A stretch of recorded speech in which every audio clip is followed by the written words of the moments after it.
Money matters when you're struggling to pay bills. But once you have basic security, something interesting happens. Wealth stops predicting happiness. Beyond a certain point, more money doesn't create more joy in old age. So what does? Today I'm sharing 5 things that research and real-life experience show truly enrich life in old age. Things that money can't buy but anyone can cultivate. If you want to age not just comfortably but joyfully, listen closely. Welcome to Graceful Aging Guide. The happiest seniors I've known weren't necessarily the wealthiest. They were the ones who invested in 5 specific areas of life that create meaning, connection, and peace. These investments don't require money. They require intention, time, and heart. Let's talk about what actually matters when everything else falls away. On deep, authentic relationships. The first thing that enriches life in old age is deep, authentic relationships. Not hundreds of acquaintances, but a handful of people who truly know and love you. The Harvard study of adult development, which followed people for over 80 years, found that close relationships are the strongest predictor of happiness and health in old age. Not career success, not income, relationships. But here's what matters. It's quality, not quantity. One deep friendship where you can be completely yourself is worth more than dozens of surface-level connections. These relationships are characterized by vulnerability. You can share your fears, failures, and authentic self. Reciprocity. You give and receive support. History. You've weathered life together. And unconditional acceptance. You're loved for who you are, not what you achieve. Many seniors realize too late that they spent decades building careers and wealth, but neglected the relationships that actually sustain you when you're old. What this means: invest time in relationships now. Call that old friend. Repair that broken family connection. Be vulnerable with the people you love. Show up consistently, not just on holidays. Wealth can buy you a nice room to age in, but it can't buy you someone who'll sit beside you and hold your hand while you're in it. That requires years of investing in relationships. The richest people in old age aren't those with the most money. They're those with people who love them deeply. A sense of purpose and contribution.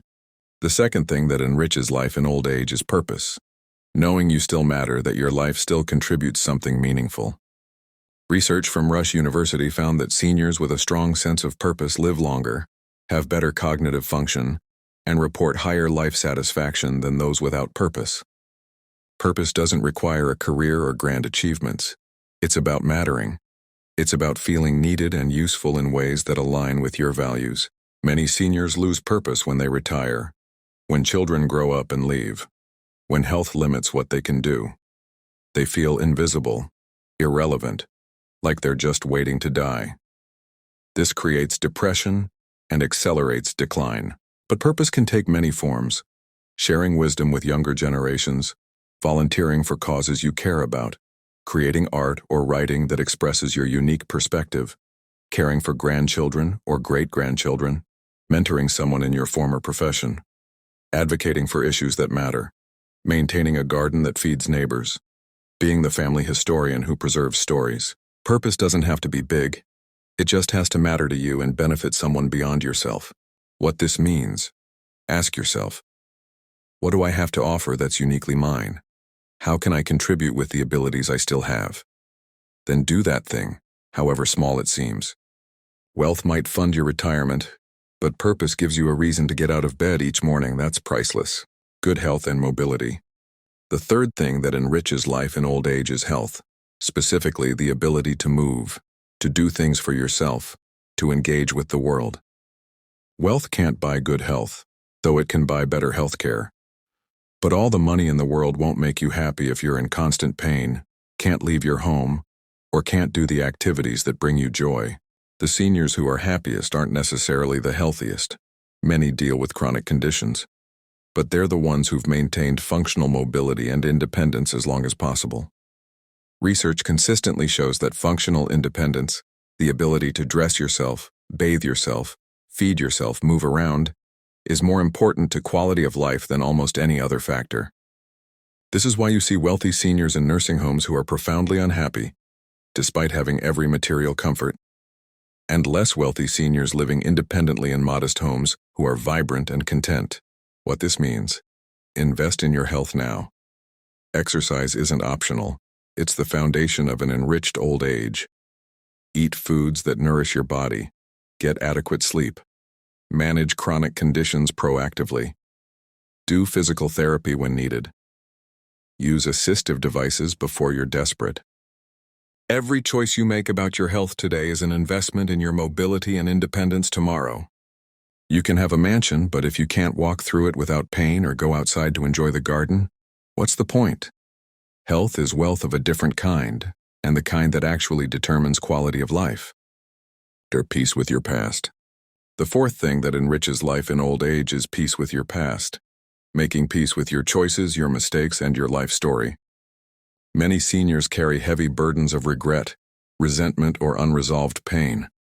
They ruminate on mistakes they made, opportunities they missed, people who hurt them, or ways they hurt others. This emotional burden makes old age bitter instead of sweet.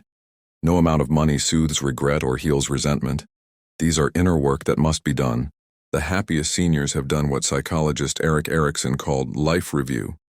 They've looked honestly at their lives, accepted both the good and the bad, forgiven themselves and others, and found meaning in the whole journey. They're not perfect people who lived perfect lives. They're people who've made peace with being imperfect humans who did their best with what they knew at the time. What this means: do the work of forgiveness of yourself and others. Seek therapy or counseling if old wounds still hurt. Have the difficult conversations that need to be had. Write letters, send them or don't, to people you need to forgive or ask forgiveness from. Practice self-compassion. Recognize that you were doing the best you could with the awareness and resources you had at each stage of life. Find meaning in even the painful parts of your story. How did struggles shape you? What did you learn? Who did you become because of challenges? Peace isn't the absence of a difficult past. It's the presence of acceptance and integration. That peace is worth more than any inheritance you could leave or receive. Gratitude and presence. The fifth thing that enriches life in old age is gratitude.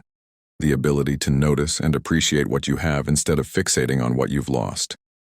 Old age involves loss. You lose abilities, opportunities, sometimes people you love. You can spend your final years mourning these losses, or you can practice gratitude for what remains. Research shows that seniors who practice gratitude have better physical health, better mental health, better sleep, and higher life satisfaction. Gratitude literally changes your brain and body. Gratitude is also about presence, being here now, not lost in regret about the past or anxiety about the future. The present moment is all you ever really have, and it's enough. The wealthiest person can't buy back time or youth, but anyone can choose to be grateful for today. For the sunrise, for a good meal, for a loving conversation, for the comfort of a warm bed, for memories that make them smile. What this means: practice daily gratitude. Write down 3 things you're grateful for each evening. Speak your gratitude aloud to people who matter. Notice small joys: the taste of coffee, bird songs, a grandchild's laugh. When you catch yourself focusing on what you've lost, gently redirect to what you still have. Both are true, but only one enriches your life. Wealth might provide comfort, but gratitude provides joy. And joy is what makes life worth living, no matter how many years you have left. These 5 things: deep relationships, a sense of purpose, good health and mobility, peace with your past, and gratitude for the present, are what truly enrich life in old age. Money helps with survival and comfort, but these 5 things determine whether you thrive. And the beautiful truth is that none of them require wealth. They require wisdom, intention, and heart. You can start building or deepening these areas of your life right now, regardless of your age or bank account. The richest life isn't the one with the most money. It's the one with the most meaning, love, purpose, peace, and gratitude.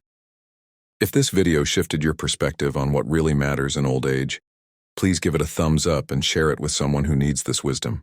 Which of these 5 things do you most want to cultivate in your life? Let me know in the comments. Subscribe to Graceful Aging Guide for more conversations about what makes life truly rich at any age. True wealth is measured in moments, not money.